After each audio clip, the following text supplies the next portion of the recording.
자, 8번입니다. 다음은 Defy. 의 삼성부 발라드, 그러니까 세속곡인 거죠. 자, Defy가 지금 언급이 됐어요. 매번 우리는 조스킹 데프레하고 끝했던 것 같은데 이제는 어떻다는 거예요. 그 조스킹 데프레에 가기까지 그 과도기 사람들에 대한 것도 우리가 좀 촘촘히 알아둘 필요성이 있겠구나라는 거죠. 그래서 삼성부 발라드 우리가 이 당시 15세기 전반에 대한 거가 지금 이렇게 나오고 있는데요. 생각보다도요. 시험 문제에서 우리는 조스킹 데프레 하나 보면 우리가 그 르네상스를 끝내는 거 아니야? 라고 생각하실 수도 있겠지만 그거는 교과서에서 그렇게 하시는 거고 여러분들은 전문가가 되셔야 될 분들이잖아요. 생각보다도 이 15세기가요, 포브르등과 관련지어가지고 14세기 작품들과 그 15세기 영국의 어떤 그 작품들하고 비교가 돼가지고 나온 문항들도 있었고요. 생각보다도 꽤 많이 나오는 시기가 바로 또 15세기 전반 부분에 대한 것들이 많이 나와요. 그래서 Defy는 삼성부 발라드, 지금 이렇게 만약 얼굴이 창백하다면 이라고 한 것이 이미 어떻습니까? 우리가 그 포브르등적인 어떤 기법적인 거에서 영국의 어떤 영향력을 있었던 그 시기의 작품이라는 것을 세속음악이라는 것을 알 수가 있겠고요. 그 다음에 나는 가의 선율을 차용한 사성우 미사곡, 그러니까 세속음악을 갖다가 차용해서 만든 정선율 미사인 거죠. 그래서 우리가 정선율 미사의 최초 그 세속음악을 차용한 사람 우리가 Defy라는 사람을 정리했었죠. 미사에서 글로리아의 일부분이다 라고 나왔어요. 만약에 얘가 글로리아가 없었다면요. 이 악곡이 무슨 악곡이냐 라고 했었어요. 글로리아 인의 체세스 데오 뭐 이런 이야기가 있었다면 아, 통상미사 중에 하나는 글로리아 악장이구나 라는 것을 또 알 수도 있었을 것 같고요. 우리가 여기에서 또 앞으로 또 공부해야 될 부분들은 엄청 많아요. 글로리아는 뭐 또 슬라빅하다 뭐 이런 이야기들도 나와야 될 것이고. 자, 일단은 지금 이렇게 차용이 되죠. 어떻게 이 도도시라 선율이 어디로 들어갑니까?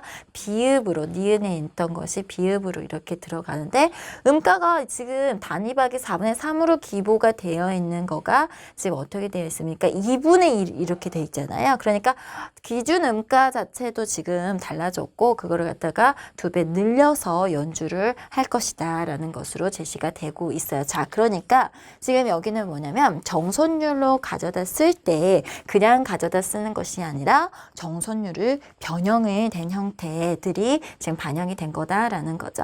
그래서 지금 여기에서 보시면은 어느 성부에서 가의 악곡에 여기에서 아까 해당되었던 부분 니은의 선율이 어디에 지금 비읍 정선율, 테누르 선율 부분에 차용이 되었습니다. 라고 이야기를 하고 있고요. 그래서 우리가 정선율이라는 것이 16세기 대입법에서 카운투스 피르무스라고 하죠. 그래서 CF 미사, 정선율 미사라고 이야기를 하는 거고요. 자, 그 다음에 나의 미사곡에서 정선율이 어떤 모방 방식으로 활용되었는지를 서술할 거. 그러니까 이걸 악보를 그대로 보고 해석을 하시면 돼요. 그래서 원래 단위박 4분의 3박자 전선율이 어때요? 단위박도 바뀌고 원래 음가를 2배로 여기에서 가장 중요한 키워드는요. 확대 모방했다라는 거예요. 그러니까 우리가 앞에서요. 그 르네상스 시대를 막 들어가면 그 캐논 기법적인 것들을 보면서요. 네덜란드 캐논 이렇게 나오면서 그거를 이제 동도 모방을 하는 것도 있고요. 그 다음에 역행을 한 것도 있고요. 그 다음에 뭐 전이의 형태가 나올 수도 있고요. 혹은 리듬을 가지고 확대하거나 축소해가지고 가는 경우도 있다라는 거거든요. 그런데 지금 이렇게 모티브 선율을, 주제 선율을 어때요? 리듬을 확대한 거예요. 그래서 음가를 지금 어땠다라는 거? 확대 모방했다. 이게 키워드가 꼭 되셔야 돼요. 꼭 나와야 될 단어가.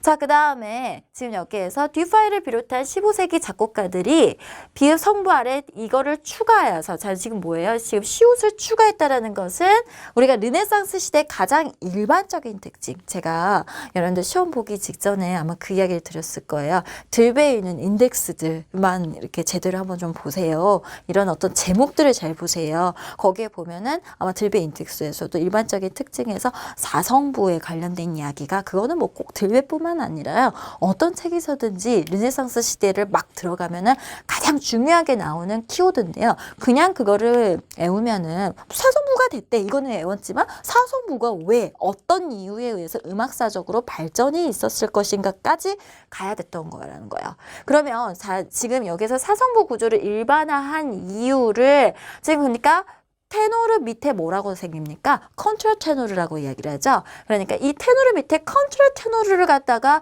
붙인 그게 일반화된 이유를 갖다가 무슨 관점으로? 화성적 관점으로 서술을 하라고 이야기를 하고 있어요. 자, 지금 보세요, 선생님. 이 지문이요. 아까 제가 뭐부터 출발을 했었냐면요. 영국의 영향이어서요. 사마음적인 어떤 부분들이 나오는 부분들이 꽤 많이 보여지죠. 라돔이 이렇게 가야 될 것 같은 거가 일전이가 돼서 마치 포블 등의 어떤 모습들이 좀 닮아져 있는 모습이 보여져서 음향을 추구하는 모습이 보여지고 있는 것 같아요. 라고 이야기를 드렸었을 거예요. 그런데 지금 여기에서 물어보는 거가 이러한 어떤 사성 구조를 일반한 걸 화성적 관점으로 지금 풀어봐라. 라고 이야기를 하고 있죠. 그러니까 자, 선생님, 요게 지금 앞으로의 방향이라는 거예요. 물어보는 것은 지금 어떠냐면 마치 세속음악적인 거 그리고 어떻게 보면은 이 시기의 세속음악이라는 것은 14세기의 어떤 칸틸레나적인 어떤 양식을 추구했던 그 시기의 어떤 세속음악적인 부분들하고도 굉장히 좀 유사하게 진행되는 그러한 시기인데요. 그런 어떤 화음의 음향적인 부분들에 대한 어떤 추구를 지금 다른 어떤 장르 세속음악과 미사음악과의 어떤 연결을 가지고 지금 이야기를 하고 있어요. 자, 그러면 여기에 대한 답은 뭐가 돼야 될 것이냐라고 한다면요. 지금 여기에 뒷파일 자, 정답지를 보면서 갈게요. 테너르 성부 아래 컨트라 테너르 선율이 이제 어때요? 최하 성부로 사용이 된다는 거예요. 중세까지만 해도 삼성부 그게 의미하는 것과 뭘까요? 그냥 세 개를 써서? 아니에요. 삼성부는 바로 뭐예요? 테너르 성부. 가장 최하 성부는 뭐였었어요? 테너르 성부였었어요. 이 테너르 우리가 지금까지 이 시대까지는 어떠냐면 테너르가 굉장히 중요한 선율이에요.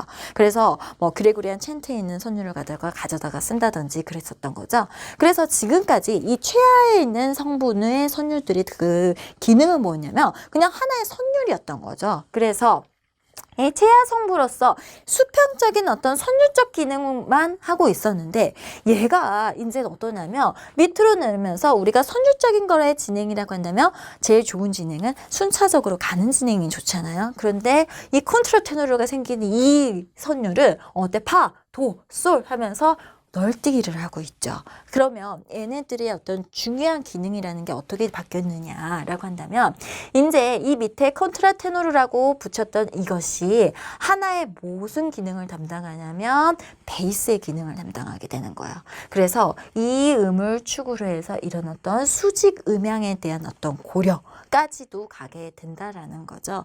그래서 바로 아이고 자꾸 넘어가네. 자, 볼게요. 그래서 지금 여기에서는 수평적 선율적 기능만을 한 것이 아니라 수직적 음향의 화성적 기틀이 되는 베이스의 기능을 하게 되더라라는 것이 여기에서 핵심으로 들어가야 되는 부분이더라라는 거죠. 그러니까 지금 보시면 아시겠지만요. 지금 자 보세요. 이 작성막법에서도요. 처음에는 아주 간단하게 2점짜리에서만 낼 수도 있는 문제로 냈어요. 그리고 나서 이거를 갖다가 굳이 애우지 않아도 해석을 할 수 있는 문제를 또 하나 정도 내요. 그 다음에 세 번째는 뭐냐면 이거를 가지고 이게 사성부 발달, 이게 과거의 스타일이라고 한다면 사성부가 나와서 어땠는데 그래서 어떤 영향을 준 건데 어떤 발전사가 있는 건데 발전사적인 측면의 의의를 물어보고 있죠. 우리가 아까 세종실록에서에 나와 있는 그 음악의 어떤 특징을 나열해서 그 특징을 애우는 것보다도 이 음악의 왜 조명 이런 어떤 음악적인 어떤 사건들 그리고 문헌에 담아 있는 내용이 왜 언급이 됐는지 그 의의를 아는 거가 굉장히 중요한 부분입니다 라고 말씀을 드렸잖아요. 바로 그래서 작성 방법은요 거의 마지막 부분에 대해서는 그런 어떤 시사점 그리고 이 발전 과정에서의 브릿지들적인 부분들을 이게 왜 나왔는가에 대한 어떤 그 전반적인 부분들에 대한 것을 담을 수 있는 문제로 마지막 문항들로 이렇게 배치가 되는 경우가 많죠. 이렇게 해서 이제 수준을 가르는 거예요.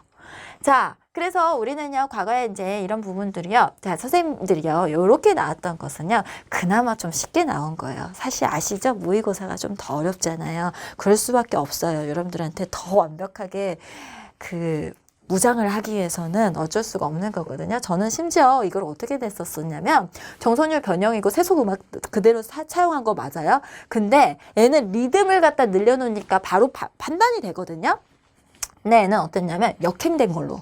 선율이 역행이 돼가지고 아까 제가 무슨 이야기를 했어요? 네덜란드 캐논의 기법에서는 우리가 동동 모방을 해가지고 가는 부분도 있고 역행 전이 그 다음에 리듬을 축소하고 확대하는 거 이런 여러 가지 방법이 있어요 라고 말씀을 드렸잖아요. 이건 리듬을 축소하고 확대하는 거는 금방 찾아요. 그리고 여러분들이 많이 봤던 형태가 또 이런 부분이어서 테노르 선율이 좀 이상하네 라고 해서 금방 찾을 수 있는 부분이었을 거예요.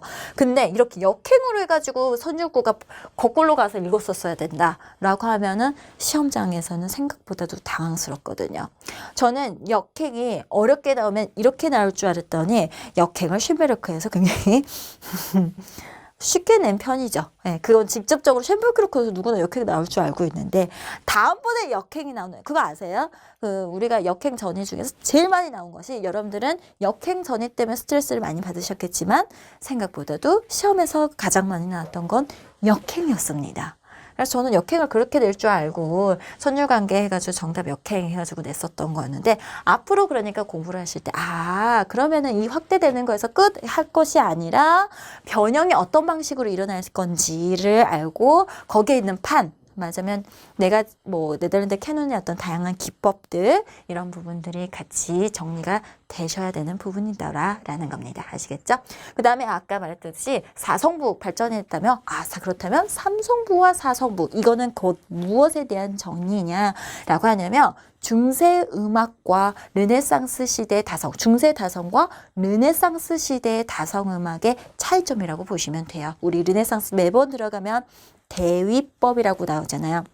바로 이 대위법이라는 것은 수평적인 다성음악, 그러니까 다성음악 안에서 포인트를, 카운터 포인트죠. 대위라는 것은 그 수직적 음향에 대한 고려까지 가는 거가 바로 중세 폴리포니와 그 다음에 우리가 르네상스 시대의 폴리포니 다성음악과의 결정적 차이라는 겁니다. 그래서 이 성부수가 그냥 단순하게 숫자 3, 숫자 4가 아닌 그 음악사적인 어떤 발전사적인 측면을 가져오는 중요한 거였다라는 거를 정리해 보시면 되겠죠. 자, 그래서 우리 교재에서도 제가 별표까지 조금씩 별표까지 이렇게 쳐가면서 미사 얼굴이 창백하다며 글로리아 해가지고 이렇게 해놨더라고요. 조금씩 페이지 그랬구나 하면서 지금 다시 한번 올해 관광을 하셨건 내년에 보셔야 되는 분들이라고 한다면 올해 이제 합격하실 분들은 더 이상 볼 필요도 없을 것이고요. 이렇게 지금 이때 제가 별표 쳐놓은 부분 원래보다 늘려나는 것으로 정선율이 있었다고 제목까지 지금 이렇게 있죠.